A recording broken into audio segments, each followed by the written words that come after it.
تو کہا عاشق. کہا کس کے عاشق؟ کہا امام حسین کے. کہا بڑا دعویٰ کیا تم نے, تم امام حسین کے عاشق ہو. اچھا اگر امام حسین کے عاشق ہو تو امام کو سلام کرو, اگر جواب آیا تو پتہ چل جائے گا تم عاشق ہو. اب انہوں نے کہا کہ یہ کیسی بات کی؟ انہوں نے کہا بھائی یہ بات تو تم کہہ رہے ہو, دعویٰ تمہاری طرف سے ہے, کوشچن تمہاری طرف سے ہے, تم پہلے اس کو پروف کرو. وہ کسان تھا, وہیں اس نے اپنی بیل پھینکی, زمین پر تیمم کیا, کربلا کا رخ کیا, السلام علیک یا ابا عبداللہ کہا. جیسے ہی اس نے سلام کیا پوری چاروں طرف سے آواز گونجنے لگی, وعلیکم السلام ورحمت اللہ. کہا جیسے ہی میں نے یہ آواز سنی میں بے ہوش ہو گیا, میں بے ہوش ہو گیا. اللہ آباد, زندہ آباد, زندہ آباد, اللہم صلی علی محمد وآلہ. کہا میں بے ہوش ہو گیا. کہا میں نے دیکھا پھر وہ میرے منہ پہ وہ پانی پھینک رہا ہے کسان, کہنے کا اٹھو اب تمہاری باری ہے. کہا میں تو کانپنے لگا. کہا میں نے وضو کیا خلوص سے, اور میں نے بھی کہا صلی اللہ علیہ یا ابا عبداللہ. کہتا آواز ہی نہیں آئی. تو میں عجیب سا ہو گیا. تو وہ کسان جو تھا فارمر, اس نے مجھے کہا ہاں کہاں گیا عشق؟ کہا عاشق دنیا میں کہیں بھی ہو معشوق اسے جواب دیتا ہے. کہا شیخ گھبراؤ نہیں, آواز تمہاری بھی آئی ہے مگر تمہاری آواز کم ہے, تھوڑی ہے. تو اذان محترم بات یہی ہے کہ انسان سن سکے. زندگی انسان کی گزر گئی, متا ترانا و نراکا, کب دیکھیں گے آپ؟ اب یہ انسان کو اپنے اندر تڑپ ہونی چاہیے کہ انسان اپنے اندر اس چیز کو پیدا, اگر محبت خدا دے رہا ہے تو خدا ایسی محبت دیتا ہے پھر یہ ساری دنیا کی محبتیں کٹنا.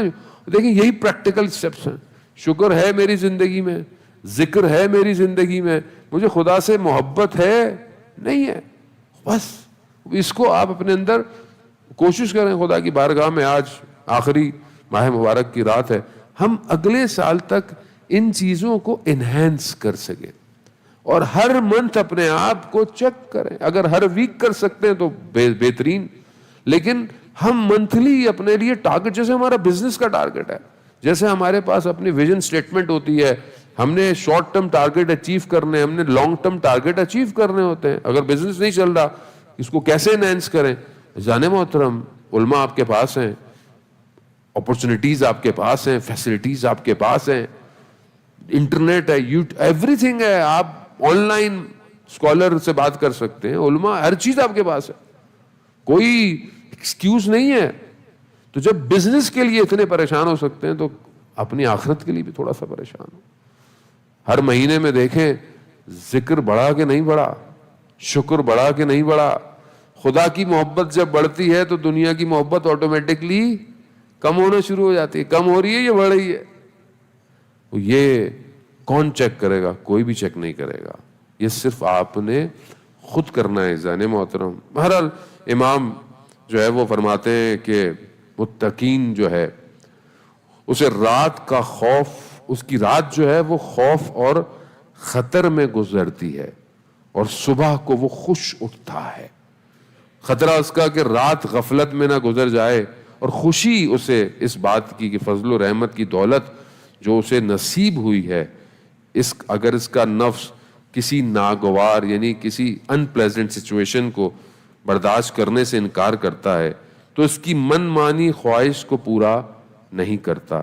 جاویدانی نعمتوں میں اس کے لیے آنکھوں کا سرور ہے, اور دار فانی کی چیزوں سے یعنی دنیا کی چیزوں سے وہ اپنے آپ کو ڈی اٹیچ کرتا ہے, بیزار ہوتا ہے. شوق اس کا اتنا نہیں ہے. ٹھیک ہے اللہ نے آپ کو دیا ہے, کھائیں پیئیں, گھر گاڑی, مگر مطلب کیا؟ ویسے بھی دنیا کی ہر چیز کا تعلق اس کی اجنبیت تک ہے. ابھی بچے بیٹھے ہوں گے فلانا گیجٹ چاہیے, نیا آیا ہے, آئی پیڈ فلانا آیا ہے, یہ آیا ہے. ہمارے جیسے چھوٹے ہوتے ہیں اسمارٹ واچ چاہیے کسی کو موبائل فلانا. لیکن جب آپ کے پاس آ جاتا ہے ایک آدمی اتنے پیسے جمع کرتا ہے فلانی گاڑی خریدوں گا میں, گاڑی لے لی, ایک ہفتہ گزرتا ہے کہتا ہے سب وہی ہے, کوئی تبدیلی نہیں آئی ہے. تو ہر چیز کا تعلق اس کی اجنبیت تک, اسٹرینج